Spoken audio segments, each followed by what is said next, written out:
What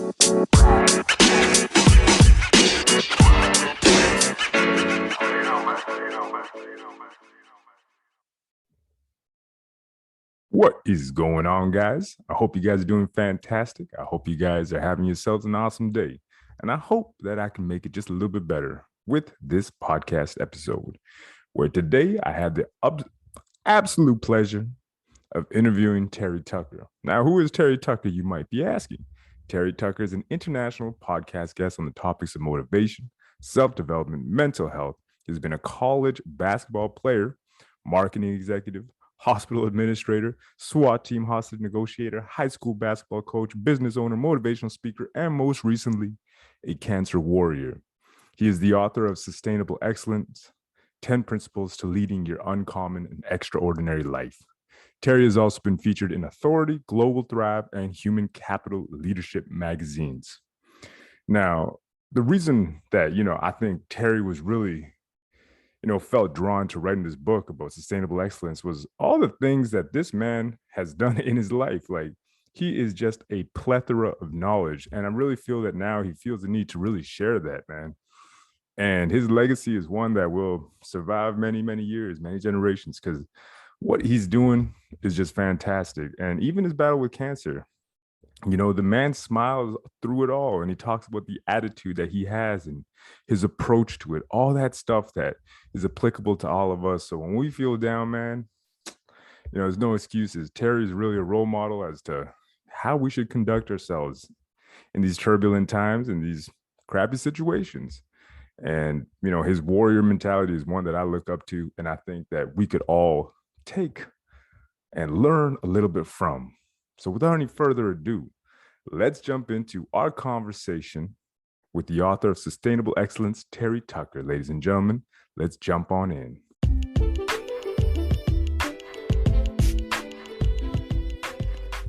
Looking to get started in PE? Check out the masculinehealthsolutions.com ebook available now, titled How to Get a Bigger Penis. All right, so all you guys looking to make gains in the male enhancement, penis enlargement, penis enhancement realm, this book is for you. And if you're a beginner, this is just the book you may have been looking for. So be sure to check it out at masculinehealthsolutions.com. The link is in the description below.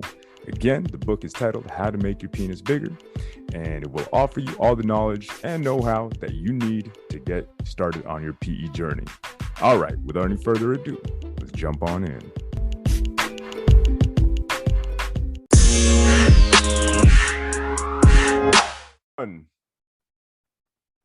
What is going on, guys and gals, if you're listening? Welcome to another episode here at the Masculine Health Solutions Podcast, where today I am joined by none other than Terry Tucker, published author, SWAT negotiator, basketball player at one point, college level, and a guy who's gone through a whole lot of difficulties in his life, which we're going to get into today. Terry, how are you today, sir? I'm great, CJ. Thanks for having me on. I'm looking forward to talking with you. Hey, man, I mean, I read, like I was talking off air, man, I read your story, and I'm like, oh, dear Lord. Resilience. I'm pretty sure you had to develop a little bit about that. So I kind of want to get started from your college days and then go into, your entrepreneurial, endeavors, and just kind of go from there and just kind of get the background as to like, where'd you start building the components that kind of led to you developing the life that you have and obviously the skills that you have now?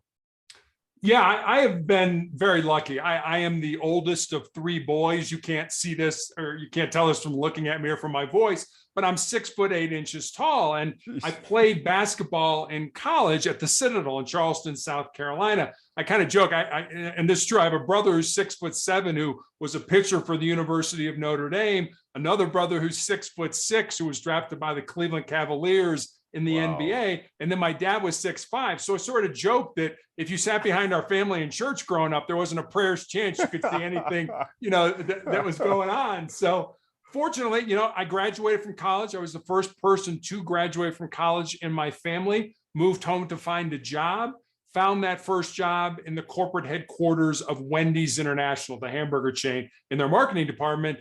But unfortunately, I ended up living with my parents for the next 3.5 years as I helped my mom care for my father and my grandmother, who were both dying of different forms of cancer. And I've had this I've been battling this for 10 years now, this rare form of melanoma. And I really think that I was also in law enforcement, so I'm kind of going all over the place, but was in law enforcement, as you mentioned. I was a hostage negotiator. I was also an undercover, and I know you're going to find this funny, I was an undercover narcotics investigator. Well, how could you do that? You're 6'8". Yeah, How could you possibly do? You kind of stick out a little bit, like, hey man, You do, guy but just wants to get what I always tell people about that industry, and it really is, illicit drugs is an industry, is that what motivates it is greed. And as long as you have money, you're going to find somebody, to buy drugs from. And that really, I never had to change my appearance. I never grew a beard or, my hair long or anything. And I was still able to do that job. So I had a lot of fun with that. And then I guess to round it out, I've been married for 28 years to the same woman. We have one child, a daughter who's a graduate of the United States Air Force Academy and is an officer in the new branch of the military, the Space Force. Oh, what? Is she going to Mars anytime soon, or? All she'll tell me, because it's all top secret stuff. So all she'll tell me is I fly military satellites around the heavens. That's what I do, and that's all I can tell you. So. Wow, we should get like a camera installed into like her car and just see if we can see anything. Absolutely. I think we're all curious. Oh man, so many, but that's awesome. And it kind of goes to show that that's probably where your resilience kind of started to happen. And now going back to, what led you to writing your book and stuff, when did the hard times kind of start, for you? When I was lucky, I played basketball in college, but in high school, I had 3 knee surgeries.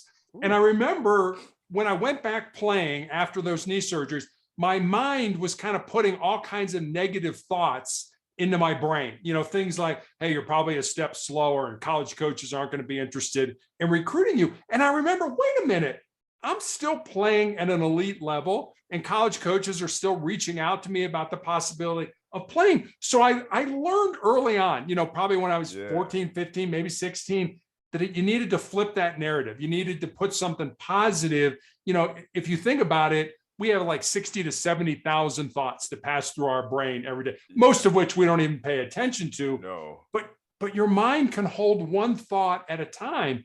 Why would you want to make that a negative thought? So I learned early on that I needed to flip that switch and change that narrative to something positive, because I didn't want to keep dealing with all that negative garbage. But it took a long time for me to be able to switch, because I kept having, even through college, I was, you're probably not good enough and stuff like that. I'm like, wait a minute, I got to play against Michael Jordan. I got to play, I'm still pretty decent at this little gig here we call basketball. Yeah, I would say so. Well, it's kind of like, man, D1, like that's insane. And the thing is too, it's interesting that you say that about how you were able to flip that switch, because I know men in their 60s, 70s, and I'm like, maybe it comes from self-discovery or having to do something, because that's the one thing that I feel like a lot of men are lacking right now, is that lack of challenges. Because when you challenge yourself, it's almost like, okay, I'm getting my ass kicked, or I'm thinking these negative thoughts. What can I do to change the way that I look at things? And the way when I change the way I look at things, the things I look at change, right? And it's kind of like, and you realize it always kind of goes back to the mindset. So how important do you think it was for you to have this mindset when you went into being a negotiator, dealing with somebody that's like, hey, I'm on the brink of just losing it all? Like, how important was it for you to stay grounded and to stay, like focused on the right thoughts, like the right things? Yeah, I think it was imperative. So, obviously basketball growing up, big fan of Indiana University. And there was a coach by the name of Bobby Knight there. Oh, Bobby Knight. Yeah, you remember Bobby? Okay. Well, I played in high school against a guy by the name of Isaiah Thomas. I don't know if you're I know Isaiah. Yeah. Okay. So Isaiah goes to all the old school basketball tapes. Yeah. You can talk to me about all that. Okay. So Isaiah goes to Indiana, plays for Knight, wins a national championship, goes on to the Pistons, wins a couple NBA championships. And so I used to see Isaiah, in the summers when we would both come home. And I'm like, what's it like playing for Knight? And he said, Knight has this saying that, and it's a pretty simple saying, mental is to physical as 4 is to 1. So here's this great coach teaching elite athletes how to use their bodies to be great basketball players. But what he was really saying is your mindset is 4 times more important than your body is. And I've come to understand that, because if you think about it, our brains are hardwired to avoid pain and discomfort and to seek pleasure. So when people get into a painful situation, whether it's physical pain, emotional pain, mental pain, whatever it is, a lot of people, they turn to bad habits, they turn to drugs, they turn to alcohol, they turn to behavior that isn't good for them. And, I certainly had the opportunity as a police officer, after shift, it's like, hey, we're all going out to the bar. Why don't you go? And I was like, no, because as you see, what grounded me? My family. My family grounded me to be able to deal with high stress situations, to deal with somebody who's barricaded themselves with a gun and wants to kill themselves or kill a hostage. So it was always my family. I was like, no, I want to go home and be with my wife and my daughter because that's what grounded me. So I think it's important that we all find at some point in our life something that resonates in our soul, I guess, for lack of a better term, that grounds us so that we don't make those bad decisions. No, 100%. And that's kind of the one thing that I find as well. It's like maybe, and that's one thing I always kind of come back to, and I'm seeing this like in younger and younger men. It's almost like that lack of something that anchors you. And I'm always finding that a lot of guys just kind of video games porn, and it's almost like a loss of direction that I'm finding. But I'm also seeing there's a movement now for guys talking about traditional, masculine values. And it's kind of funny how it went full circle. We went like full liberal and all this, and all of a sudden guys are just like, no, man, we need something to like come back to that old school sense of self. Or I know in olden times it's like, well, you went to, you're a warrior, you did something, you provided for your family, but it's almost like at the same time, if you're going out providing for your family, taking care, that will always bring you back. It always will. You're absolutely right. And it's interesting you say that, because I read a book a couple of years ago. I don't know if you've read it. It's called Legacy. It's by a man by the name of James Kerr. If you haven't read it, I would definitely recommend it. I think you would enjoy it. And it's a book about the New Zealand national rugby team, who by all intents and purposes are probably the most successful sports franchise in any sport in any country of all times. The All Blacks, yeah. I mean, I took 4 pages of notes when I read it. I mean, it was amazing. But what based on what you were saying, here's this great team, and you would think that when they're bringing a new player on, and I don't know anything about rugby, so I'm not even going to try to go down that, but when they're trying to bring on a new player, you would think that you're going to bring on somebody who's technically competent, who's good at rugby, and they do to a point. But the two things that they look at when they're bringing somebody on is, one, character, and it's just what you were saying. What kind of person are you? What are your values? How do you handle losing? And things like that. And 2, humility. And I'm old enough to know that I've been in a bunch of, I'm going for a job interview, and you always get this feeling in the pit of your stomach. It's like, oh my God, I got to have all the answers. And the team is called the All Blacks because their uniforms are all black. All Blacks, yeah. Yeah. And what they're saying is, no, you don't have to have all the answers. You individually don't. Us collectively will figure it out. We'll come together as a team and figure it out. So if you think about it, here's one of the greatest sports teams of all time. What do they hire for? Character and humility. And I think that goes to what you were just saying. What are men looking for today? What kind of person are you? What kind of character do you have? And are you humble? Can you be like, yeah, I don't know the answer to that, so let's go figure it out. Yeah. But it's interesting because you kind of need that. And I mean, there's another book too. I believe it was Mindset by Carol Dweck, where she talked about the importance of being humble enough to take the criticism. Yeah. And then from there, perfect your craft by continuing to take more criticism, which a lot of people can't do. And she was bringing up different examples of why certain people would, I guess, surpass the geniuses, because the geniuses didn't want to put the work in or take the criticism. Yeah. And it kind of goes to the same. Now you look at the All Blacks, the most successful rugby team. I mean, when they came to Canada, they whooped our ass. It was like 87. They whooped everybody's ass. Yeah, they just destroyed everybody. And I'm like, these guys are unreal, right? And you watch them play, but it's almost like it's scary to see one collective unit just almost work as one. Like, yeah. And now what you're telling me about how they go about recruiting, it seems unconventional, but it makes perfect sense. Doesn't it? Yeah, it's like, yeah. I mean, what more do you want? A bunch of alcoholics on your team, and you see that all the time in sports, like people that are just like, oh, I'm really good, but I hate what I do, and I'm going to go drink and do drugs, and then they self-destruct. Right. Right. And I think that goes back to character. We're all going to lose from time to time in our lives, but you're not the loser. Even if you lose on the scoreboard, you're not a loser until you start blaming somebody else or looking for somebody else, to put all this issue. No, it's yours. You got to own it, and that's part of character. What kind of a person are you? It's okay to lose, but you're not a loser unless you start blaming other people. 100%. And that's kind of going back to, I guess, your book, which we got to talk about, Sustainable Excellence. Going back to the subject of resilience, like we were talking about before, how important do you think it is to be resilient in these situations where it's like, yeah, we got our butts kicked.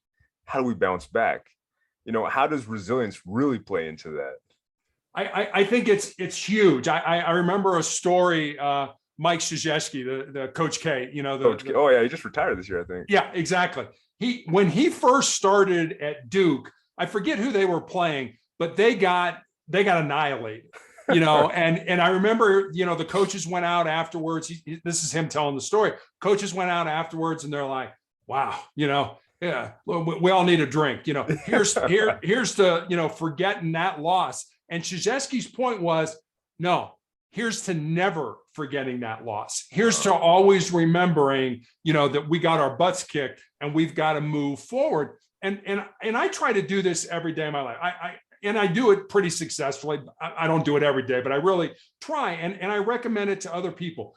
Do one thing that makes you nervous, that scares you, that makes you uncomfortable, that is potentially embarrassing. Because if you do those small things every day, when the big things, like you just said, when the big things in life hit us, and they hit all of us, we lose somebody who's close to us, we lose our job, we get a terminal illness diagnosis, whatever.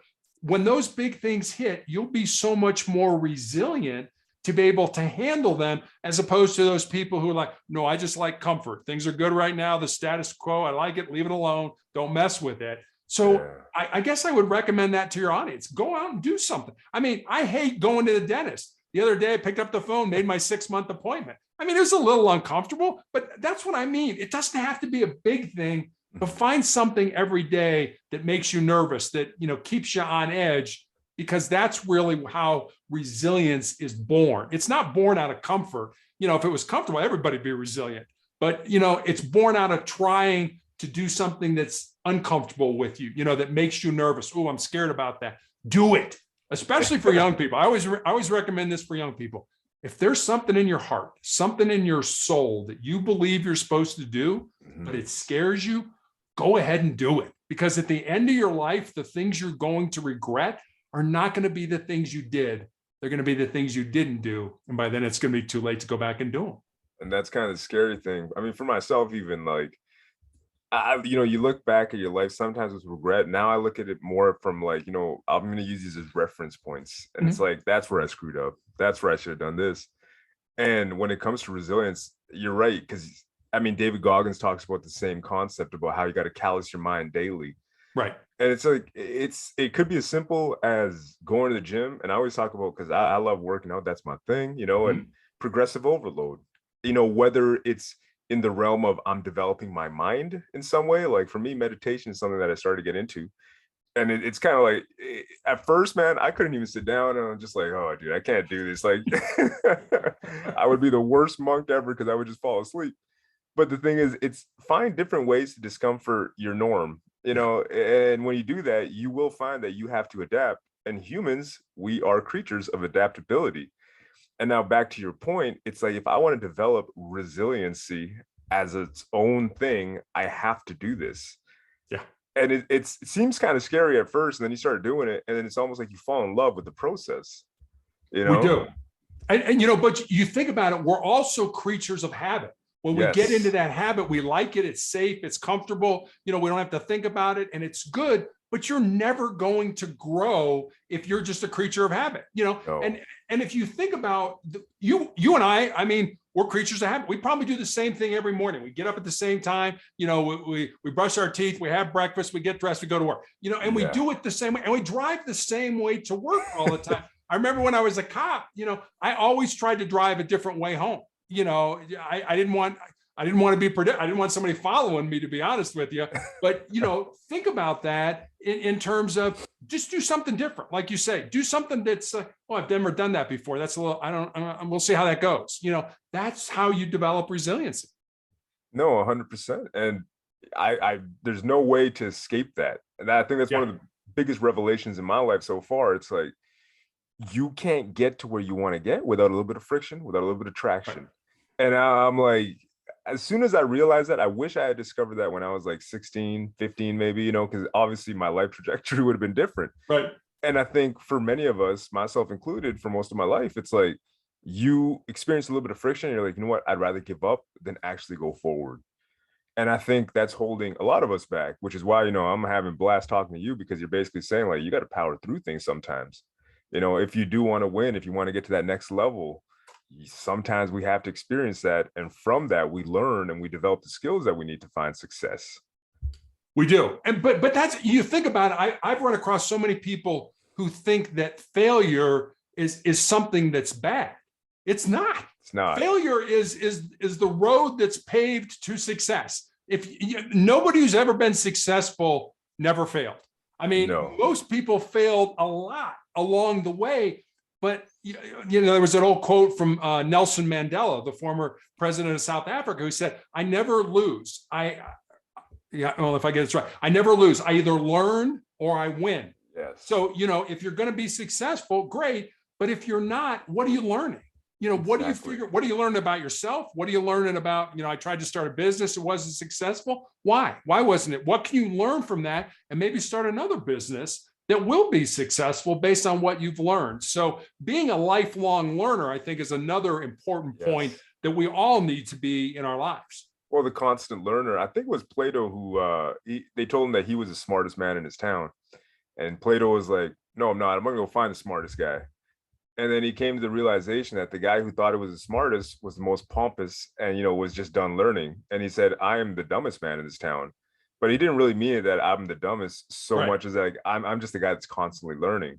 Yeah. And it's that never ending learning kind of mindset that you have to have. And it's funny because like somebody, I think, was breaking down different champions in MMA, and they were talking about George St. Pierre. They're like, this guy's a freak. Like he's learning gymnastics, and he's learning wrestling now. And he's learning kickboxing now. Like the guy never stopped learning. Yeah. And he's always humble enough to take the criticism, take the advice. And with that, it's like, you know what? And it may have seemed like he was failing because in gymnastics, he didn't look all that great. However, this man was miles ahead of everybody, because he was willing to, take that risk and learn. And then he was one of the greatest champions of all time. Yeah. And see, I'm old enough that I remember when, a lot of NFL teams brought in ballerinas and were teaching, dance to their, their linemen and to help with footwork and to help with flexibility and stuff like that. And everybody's like, oh, it's ballerina, it's ballet. That's for sissies. It's like, no, this is the NFL. If these guys are doing it, we can all do it. So, I mean, you're right. I mean, it's what is that thing that's out there that, I think Goggins talks about this. If you want to be great, you're going to be misunderstood all the time. People aren't going to get what you're doing. And I remember a story about Kobe Bryant, played for the Lakers, when he went up for a shot one time and somebody hit him on the elbow and he missed the shot. The ref didn't call the foul. The Lakers lost the game. Well, after the after the game talk, Bryant, put on his practice uniform, grabbed a manager, went into a practice gym and shot thousands of shots with the manager hitting him on the elbow every single time. And it's like, this may never happen again, but if it does, I'm going to be ready for it. Yes. And that's the difference between ordinary and mediocre and success. That's the difference right there. What are you willing to do? How much time are you willing to put in? Yeah. Now, the thing is too, when it comes to winning in anything, it's like you have to put in the time. Yeah. And it's kind of mind blowing to me that we see in society, like so many people are just kind of give me the pill, give me this, give me that. But I'm like, when it comes to developing yourself, there's no escape from it. Like you really got to put the time in and you kind of got to go through the mud, not in a self like disrespecting way or anything, but you have to put yourself through it. And whether it's Kobe Bryant or any one of these champions that you see, it's like, they're challenging themselves every single day to get to that next level. Yet we see people all the time complaining about their lives who don't want to do anything about it. And that to me is like, well, you're kind of just still stuck at stage one because you don't want to take that first step to stage two. And it might be rough, it might be tumultuous, but I'm like, when you actually cross through it, you'll probably be like, hey, you know what? I've developed the skills that are going to help me to get to stage three a little bit easier, you know, and I'm just seeing it all around me all the time. And going back to your point of like, we need to challenge ourselves. We need to prepare for those emergency situations. Because in your life too, where, you know, you were hit with cancer, if you didn't have the resilience that you had, I think, developed at that time, it probably could have gone sour. It could have been worse. But I think, you know, your mindset, your attitude, all that stuff plays into it. It really does. I'm reminded of a story, and hang with me on this because it's going to sound a little weird to start with. But I read an article about a professor at Johns Hopkins University in the 1950s who did an experiment with rats. And it was a really simple experiment. He took rats and he put them in a tank of water that was over their head. And he wanted to see how long the rats could tread water. Yeah. And the average rat treaded water for about 15 minutes. And just as they were getting ready to sink and drown, he reached in, grabbed the rats, pulled them out, let them rest for a while, dried them off, and then he put them back, same rats, in that exact same tank of water. And the second time around, those rats treaded water for 60 hours. Wow. Now think about that. First time, 15 minutes, that's all I can do. I'm going to die. Not just I can't make it, I'm going to die. Second time, 60 hours, which said to me two things. Number one, the importance of hope in our lives. Yeah. We have to believe that whatever we're doing is going to lead us to something better. May not be tomorrow, may not be next year, maybe 10 years from now, but we have to believe what we're doing is leading us somewhere better. And secondly, just how much more our physical bodies can handle than we ever thought they could handle. My wife works with and I think Goggins talks about this too. My wife works with a young man who's a former Navy SEAL. And on my off weeks of treatment, he calls me just to check up and see how I'm doing. And we talk about all kinds of things. And sometimes we talk about what the SEALs call their 40% rule, which basically says if you're done, if you're at the end of your rope, you don't think you can go on, you're only at 40% of your maximum, and you still have 60% left to give to yourself. So I always look at people and be like, you know what? If you have this much grit, just this much, you're going to be so much further along than those people you were talking about who are like, I'm not even going to start because I don't want to deal with an unknown outcome. You got this much grit and you're willing to take a chance. My God, you'll be so much further down the road than everybody else. Yeah. And I mean, it kind of goes back to that whole, like, have you prepared your mind for it? And are you ready to take on the challenge, take on the task? But the thing is, sometimes when it comes to actually saying like, okay, do I have that extra 60%? It's almost like it goes back to what we started talking about. And for me, that goes back to the whole anchoring aspect of it. Because when you have that, it's almost like it almost clears up your mind from the clutter. I kind of found for myself, because it's almost like I got one goal, whether I have hope or not, you know, it's like I'm pushing forward. And when you start pushing forward, it's almost like, okay, in the movement, and Andrew Huberman was talking about this, and when you start moving, you automatically give yourself hope. Yeah. And it's interesting because all the things that you just said just tie in perfectly to the fact that, you know, you have to be hopeful, but you also have to be, you know, have that clarity in mind and have that anchoring, and all that stuff kind of just almost like it pushes you up and propels you forward, whether you want to or not. And it's like, I guess you combine that with positivity, and that might be the formula for, you know, for succeeding in these situations. But one thing I did want to talk about was the 4 truths in your Sustainable Excellence book. What are they? Sure. So the 4 truths are what I call sort of the bedrock of my soul. And they're not my truths. You know, I don't think you can own a truth, but they're things that I've come to understand.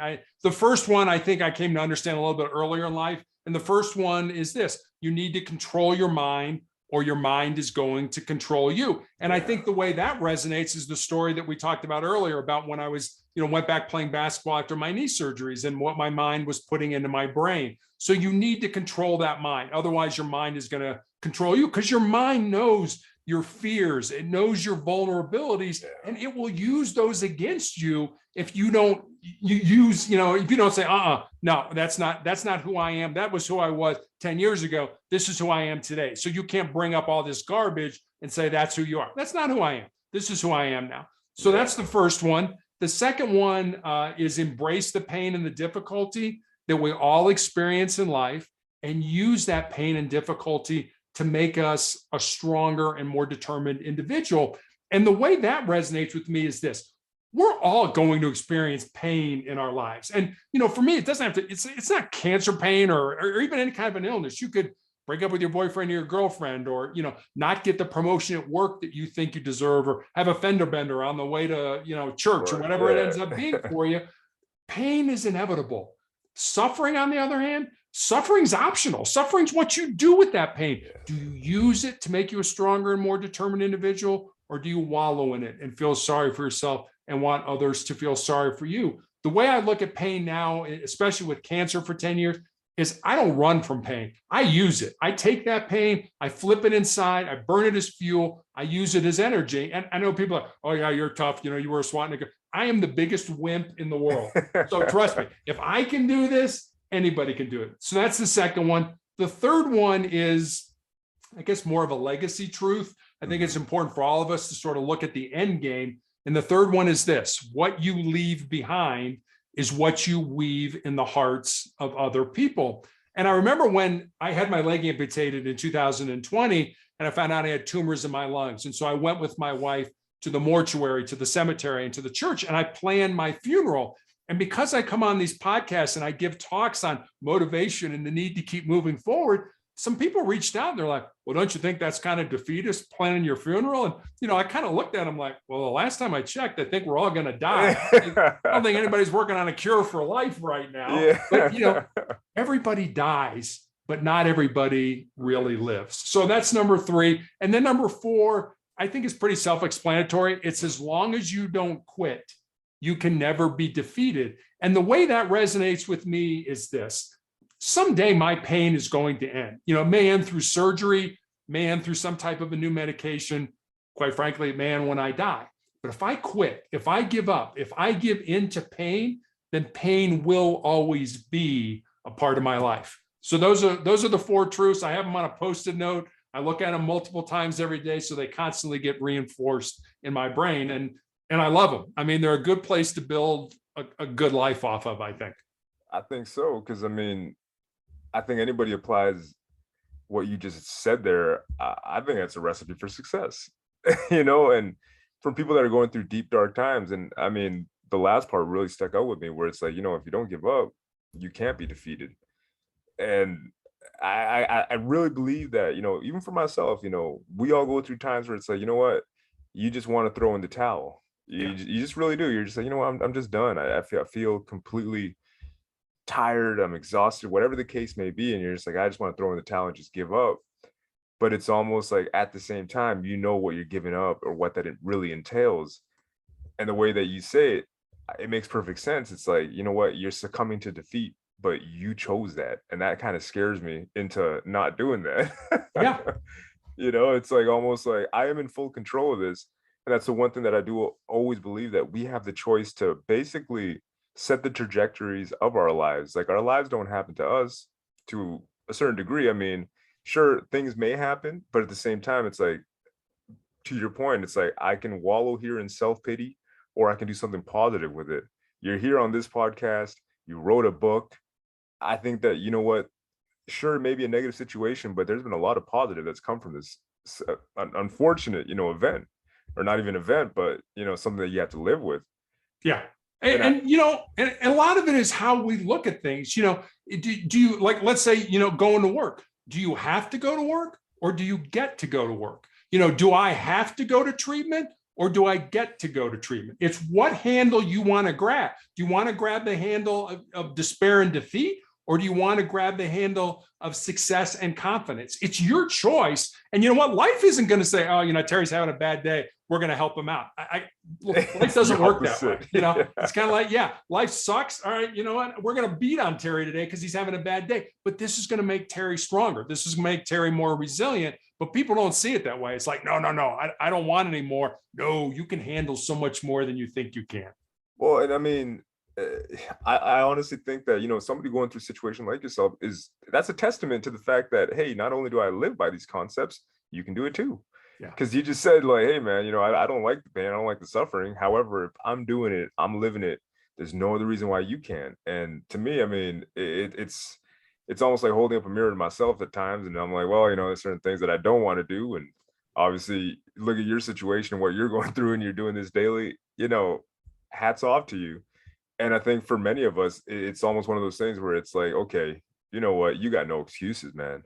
There's always somebody that's going through it worse than you, Yeah. right? And there is, but I guess let me back up for a minute. I don't want to sit here and have you or your audience think that, I never have bad days. I do. I mean, there are days I cry. There are days I feel sorry for myself. There are days I get down. But what I've come to understand or to realize is that when we do that, we're looking inward. We're looking at, oh, woe is me, look how bad my life is, how terrible. Excuse me. And what I found is a great way to overcome that is to, instead of looking inside, look externally, look outside, find somebody, like you said, there's always somebody worse off than you. Go find that person and help them. Go find that person and just start a conversation with them, because now your focus is not here. Your focus is outside yourself. And if you do that, all of a sudden you're not depressed anymore. You're not down anymore. You're using whatever issues you've got to help another human being. And I've always believed that our purpose in life, regardless of what we do for a living or whatever that is to serve. I have a very strong faith, whether it's to serve God, people who don't, to serve your fellow man. How can you make a difference, a positive difference in somebody else's life? Well, I mean, the power of giving is one of those things that there's actually a book that I was reading. It's called The Power of Giving. Okay. And it was interesting because one of the concepts that was brought up in the book is that you find yourself by giving to others. And I'm like, wow, that's massive, because it's almost like that identity, that ego kind of falls away. And it's almost like, I guess it's God that just kind of blesses us with the fact that, hey, you know what, you're helping out my people, I'm going to bless you. And it's almost like it always comes full circle and there's no escape to it. And whether people, believe in God or not, but I'm like, there's universal things in place on this planet that I think are inescapable. Yeah. And that's one of those things where I've kind of realized that for myself. You give of yourself and it's almost like you get good things back. And I'm not saying go do things because you're like, all right, I'm expecting, good things to come back to me. But it just raises your vibration. It just helps you stay more positive. It just helps you and I think it's good for your health as well. Because it's almost like, you know what, I may be going through a little bit of pain. However, I was able to brighten this guy's day. Yeah. Makes my day a whole lot better. It really does. And that's, but we're such a society of, it's all about me. I mean, and I always tell people, hey, I got news for you. You're unique, but you're not special. You have unique gifts and talents, but you're really not that special. So take your unique gifts and talents and use them to help another human being and see what that does for your attitude, your mood, your physical health. Everything brightens when you make a difference in somebody else's life. Yeah. And I mean, even if it's just, like making your kids smile or anything, like those small things are kind of like the nuances of life is what really makes this life special, in my opinion. Because it's like, I'm not necessarily thinking about, dying tomorrow, but, you think about the things that you're probably going to miss the most out of this life. And it's the things that are probably the smallest, most simplest things. It's not the extravagant, lavish car. It's not the material things. Like all that stuff's going to fall away, but it's almost just the experiences and the people that you share that with. And now it's almost, we went back to talking about, anchoring yourself with the people that you love. And it's like, man, that's one of those inescapable truths of life that at the end of the day, when it's your time, that's the moments, or those are the things that you're going to cherish the most. It is. And I think you used the word that really sums up everything. And that's love. I mean, you can't take your power, your influence, your money, your car, your house with you at the end, but you can take the love in your heart with you. You can take that, and love is one of those things that the more you give it, the more you get back. It's probably the only thing in the world that is that way. But I mean, it's such a powerful word. I remember when I was a young kid, John Wooden, who was the coach of UCLA. Yes, yeah. I mean, I was like a disciple. I really was of Wooden. And I remember, I was a little kid. I was probably, 13, 14 years old. And I remember hearing an interview with Wooden. And I was literally, I had a pen and paper and I'm writing notes. And the commentator asked him, you've been very successful on the basketball court. What do you think is the most important thing that you want your players to learn? And I'm like, all right, come on, coach, give me some good X's and O's. I'm ready to write stuff down. And he said, the most important thing in anything we do is love.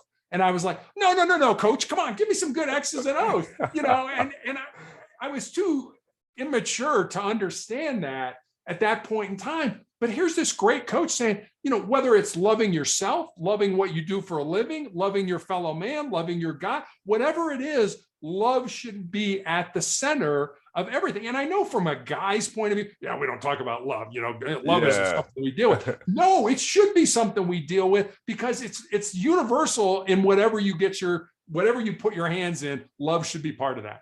100%. Because if you don't, I mean, on the flip side of that, it's like, I see it too, where it's like people don't love what they do on a daily basis. And it just leads to a sad, twisted, negative life. And that, I mean, honestly, that scares the crap out of me because, I don't want to be one of those guys. I see it and it's like, I don't want that. And it's almost like when even the situations like that, you got to do on a daily basis, do it with love, and it's tougher than it's very easy to say, but to do it on a daily basis, going to a job that you may not particularly love, but you do it with love, it just makes it so much better. And it kind of raises your vibration, which in turn, the people around you kind of just vibe better and just makes the atmosphere so much better. Yeah. And it's goes back to, my beliefs anyways, that it's one of those universal laws that we can't escape. I think God by design made it so it's like, okay, if they're all vibing, they all feel good. Guess what? They're all going to feel good. Yeah. But if there's one rotten apple there, it's going to start to stink it up. And next thing you know, everybody's going to be rotten and the environment's going to change and you'll feel that shift. Right. Right. I know when our daughter was at the Air Force Academy, there was a man there who was a janitor. He's replenishing the toilet papers, he's cleaning the stalls, he's, sweeping the floors, he's doing all that kind of stuff. And all these kids are like, I'm at the Air Force Academy, I'm a big deal, I'm a hot shot. It turns out this janitor was a Medal of Honor winner. What? And, and nobody, here's a guy who, won the pinnacle award in the military, for selfless sacrifice. And yet he's humble enough to be a janitor. He's humble enough to take care of kids and clean up after them and do that kind of stuff. And all these kids that when they found out after, it's like, wow, I had no idea. It's like, no, but did you ever take the time to ask him? Do you even know his name? I remember hearing a story about a professor in college who gave an exam and it was 3-question exam.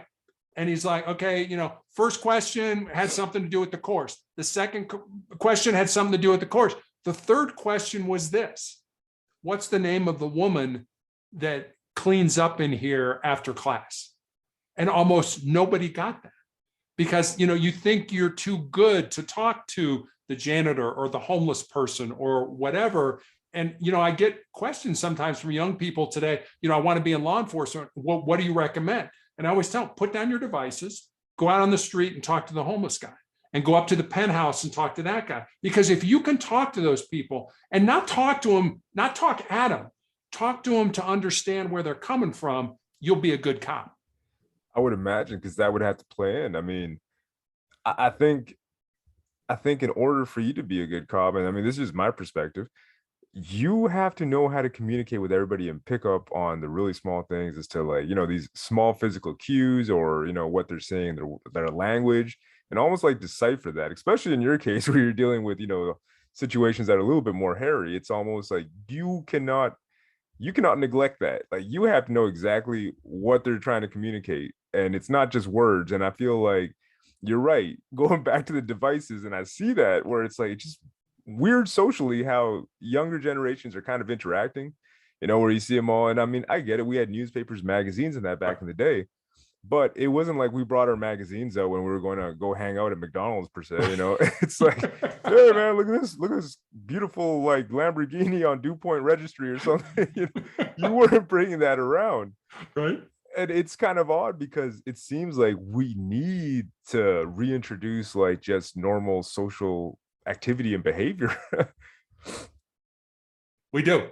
We need to connect with each other more, and this is not connecting, being on a device. Our daughter got my height, fortunately or unfortunately, and actually went to the Air Force Academy to play basketball. Nice. And I remember when she made her decision, there were other schools that were in on her, some Division II schools, some Division III schools.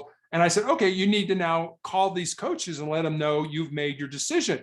And I'll never forget. She's like, I'll just send them a text. I'm like, no, you won't.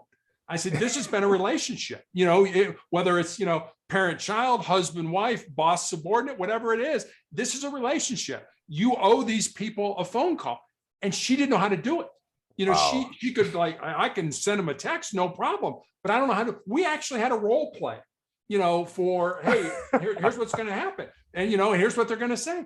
And some coaches from lesser schools, basketball wise and academic wise, got mad at it. I'm like, wait a minute, you're going to one of the best schools academically and you're playing Division I basketball. Why are you mad at me? And I said to her afterwards, I said, what'd you learn from that? And she, she's a kid, I probably would have said the same thing. She's like, I don't know. What do you think I should have learned? And I said, maybe they didn't have your best interest in mind. Maybe it was all about what you could do for them or their program, not, how it's a mutual thing. It's not about one side wins or the other side wins. It's about how we all win. And, oh yeah, I never thought about that. So just an interesting, we've got to communicate better. We've got to connect with each other in order to do that. 100%. And that's the thing. It's like connecting doesn't mean adding me on Facebook or adding me on Instagram or following me. It's not that, because that's where that human interaction is lost. But if we really want to connect, make the society better, it's almost, we got to go back old school and just be like, hey man, how's it going? Yeah. It's simple as that, but it's something very difficult. Like, I'm blessed in that sense too, because I'm in a leadership role at work and I just go around talking to everybody, so it's like, I'll never lose that. And I like that because it's still teaching me every single day. It's like, hey man, what's wrong, dude? You seem kind of pissed off, bro. And it's like, oh, well, this, that, and the other. And it just helps you to learn and diffuse certain situations that could escalate to be worse.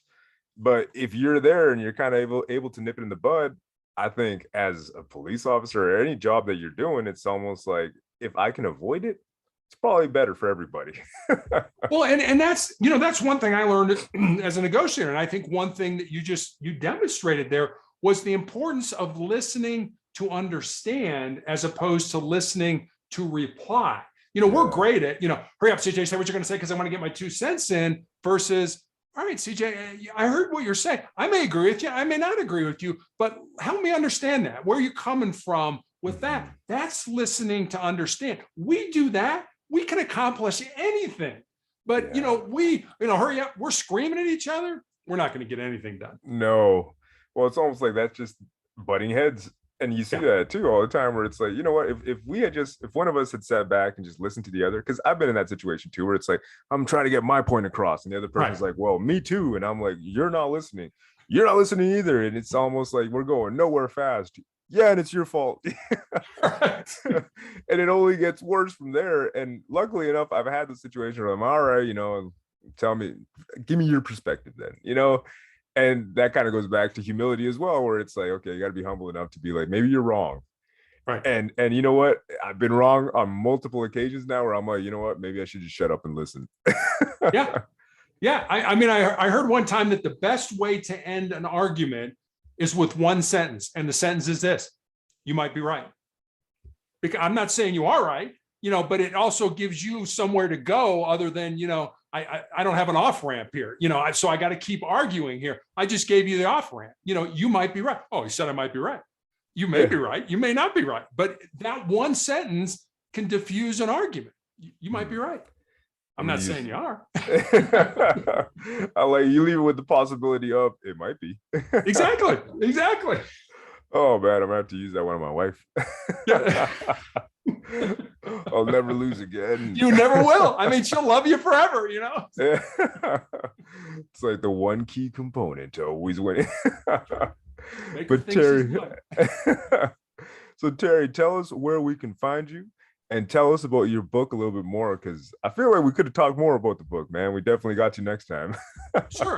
The book is called Sustainable Excellence, the 10 Principles to Leading Your Uncommon and Extraordinary Life. You can get it anywhere you can get a book online, Amazon, barnesandnoble.com, Apple iBooks, however you want to do that. I have a blog called Motivational Check. It's motivationalcheck.com. Every day I put up a thought for the day. With that thought comes a question about maybe how you can incorporate that thought into your life, or something for you to think about. On Mondays, I put up the Monday morning motivational message, which is usually a video I find online, or a story I find online that maybe is a little bit longer. All the podcasts I've been on, I've got recommendations for books and videos to watch and read and things like that. So motivationalcheck.com will get you to me. You can also leave me a message there if you'd like. Awesome. Terry, I had an absolute blast talking today. And I really really want want to, CJ. It was great. I definitely want to have you on again in the future. And any closing words that you want to leave us with? Can I leave you with a story? It's a little long, but Let's do it. So I've always been a big fan of Westerns growing up. My mom and dad used to let me stay up late and watch, Gunsmoke and Bonanza. And my favorite was Wild Wild West. 1993, the movie Tombstone came out. You probably have seen it. Most people have it. It was a huge blockbuster. Starred Val Kilmer as a man by the name of John Doc Holliday and Kurt Russell as a man by the name of Wyatt Earp. Now, Doc Holliday and Wyatt Earp were two living, breathing human beings who walked on the face of the earth. They're not made up characters for the movie. Now, Doc was called Doc because he was a dentist by trade, but pretty much Doc Holliday was a gunslinger and a card sharp. And Wyatt Earp, his entire adult life, had been some form of a lawman. And somehow these two men from entirely divergent backgrounds come together and form this very close friendship. And at the end of the movie, Doc is dying of tuberculosis at a sanitarium in Glenwood Springs, Colorado, which is about 3 hours from where I live. The real Doc Holliday died in that sanitarium. He's buried in the Glenwood Springs Cemetery. And Wyatt at this point in his life is destitute. He has no money, has no job, he has no prospects for a job. So every day he comes to play cards with Doc, and the two men pass the time that way. And in this almost final scene in the movie, the two men are talking about what they want out of life. And Doc says, I was in love with my cousin when I was younger, but she joined a convent over the affair, but she's all that I ever wanted. And then he looks at Wyatt and he says, what about you, Wyatt? What do you want? And Wyatt kind of nonchalantly says, I just want to lead a normal life. And Doc looks at him and says, there's no normal, there's just life, and get on with living yours. CJ, you and I probably know people who are listening to us that are sitting out there like, well, when this happens, I'll have a normal life. When that occurs, I'll have a successful life. When this arises, I'll have a significant life. What I'd like to leave you with is this. Don't wait.